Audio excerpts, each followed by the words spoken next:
Today, we delve into the fascinating yet chilling tale of Scott Peterson, a man convicted for the murder of his pregnant wife, Lacey Peterson, and their unborn son in 2004. A story that begins on a Christmas Eve in 2002, when Lacey, 8 months pregnant, mysteriously vanished from their Modesto, California home. A disappearance that sparked a nationwide search and gripped the attention of millions across the globe. For weeks, the desperate hunt for Lacey Peterson dominated headlines, her radiant smile and the tragic circumstances of her disappearance tugging at the heartstrings of the American public. As the search intensified, so did the scrutiny on Scott Peterson, Lacey's husband. By 2004, Scott was in the dock, accused and later convicted for the murder of his wife and their unborn son. The case was far from straightforward, riddled with controversies and mysteries that have persisted over the years.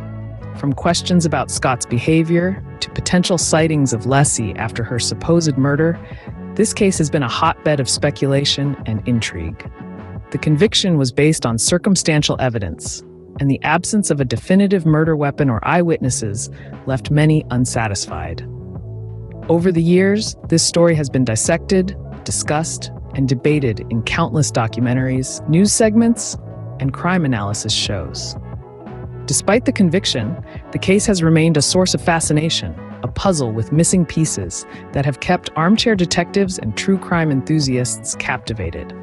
And now, the case takes a new twist as the Los Angeles Innocence Project steps in, investigating Scott's claim of innocence. They are delving into witness statements, a nearby burglary, DNA testing on a blood-stained mattress, and missing trial files. Scott's family has stood by him, supporting his claim of innocence, and his defense attorney is optimistic about the involvement of the Innocence Project. Let's turn the page to this new chapter. Fast forward to 2020. Scott Peterson's death penalty sentence is overturned, and he is sentenced to life in prison. But the story doesn't end there.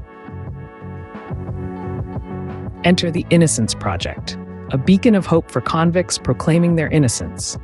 The Los Angeles branch of this non-profit legal organization has taken up Scott's case, investigating his claims of innocence and seeking new pieces of evidence that could potentially turn the tables. Among the new developments is a focus on witness statements.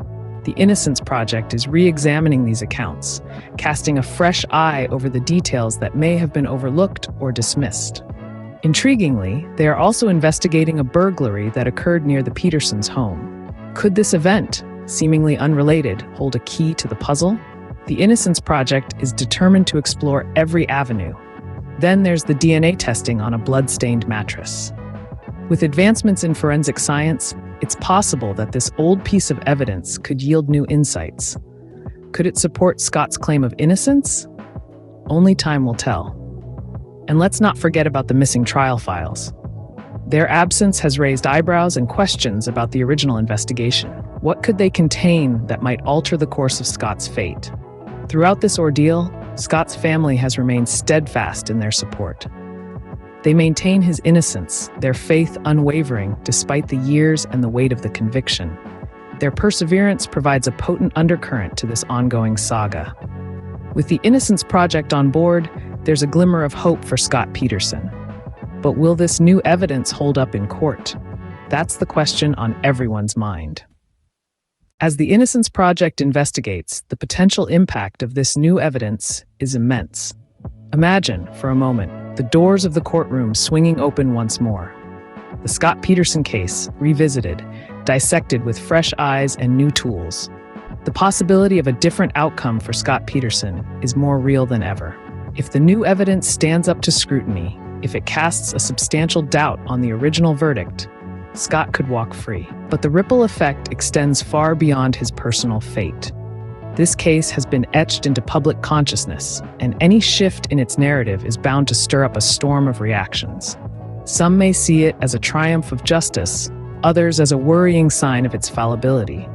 Moreover, it could reshape the way the justice system handles such cases in the future.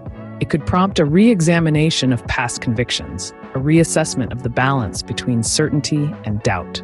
If Scott Peterson's claim of innocence is substantiated, this could be a game changer, not just for him, but for the entire justice system. Only time will tell what lies ahead in this riveting saga.